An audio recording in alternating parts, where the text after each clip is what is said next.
ప్రతి దేవుడికి ఒక వాహనం ఉంటుంది.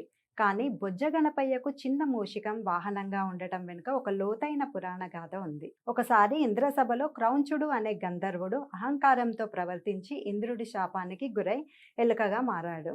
శాపవశాత్తు భూమికి వచ్చి ఋషుల ఆశ్రమాల్లో హంగామా సృష్టించాడు. చివరకు పరాశర మహర్షి ఆశ్రమానికి చేరి అన్ని ధ్వంసం చేయడం ప్రారంభించాడు.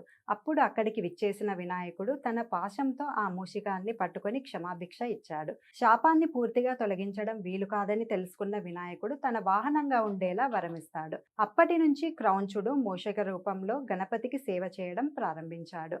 గణేశుడు తన దివ్య శక్తితో తన బరువును తాను నియంత్రించుకొని మూషికం మోయగలిగేలా చేశాడని పురాణాలు చెబుతున్నాయి.